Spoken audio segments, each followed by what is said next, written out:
Hello, this tutorial is just to show you how to create a post on Kidblog. So I'm going to sign in to my Kidblog account.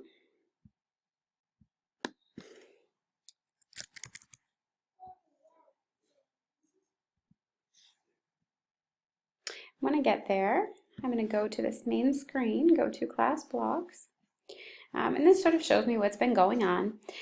If I want to create a new post, I always have that option right there, new post. Okay, this is what your screen looks like when you're about to make a post. This is pretty basic stuff, looks very similar to most word processing things. So add new post, you give it a title, that's just where you type in what it's called. So today. And then you got to click your cursor down here, and this is where the text of your post will show up. All right, now you have all of these sorts of options. You can do bold, italics, underline. Choose your font size, choose your font family, choose your font color. You can do bullet points, numbered. You can do left, centered, or right aligned. This will let you choose languages. You can also create links here. But for the most part, all you need to know is that this is where you type your text. So today I did the washing. Now maybe I want to make some changes. Maybe I want to make my font size a little bit bigger.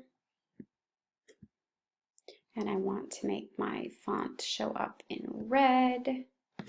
And I'm going to say, then it started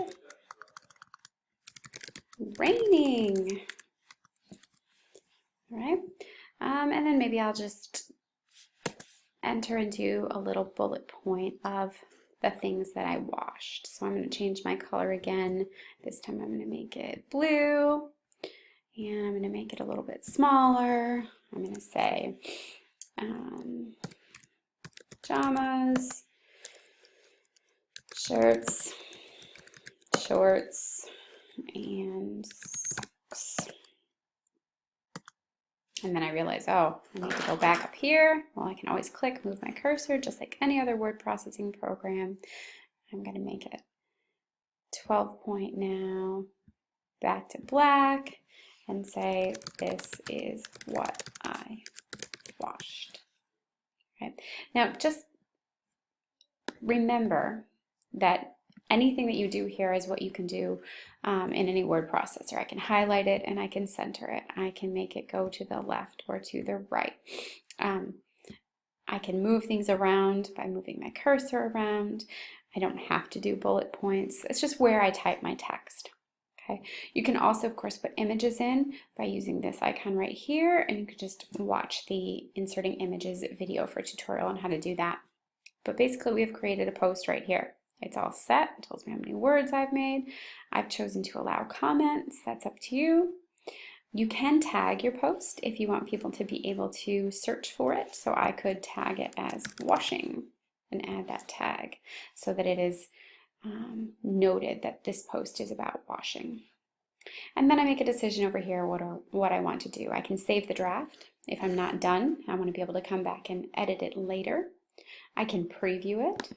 If I click on that, it'll show me what it's going to look like when it is published, and decide if that's how I want it to look. I go back.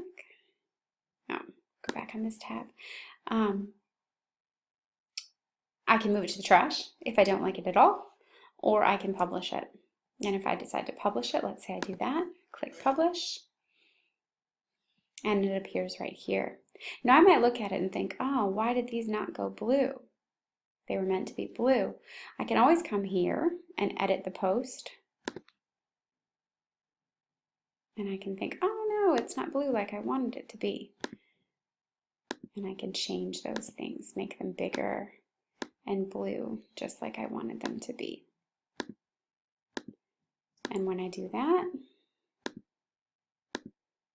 I get things how I want them to be. Now I have the option over here to update, which means my post exists. If I don't do anything, it will stay the way it was before, but now I want to update it to show these changes that I've made. Okay, so it's been updated. I'm going to go over there and look at this post. And there it is. It's all fixed up the way I wanted it to be. And I can always go back and edit it. That's always my option. All right. So there you go. That's how you add a simple text post onto your Kidblog. So leave me a comment if you have any questions or what you want to learn about next.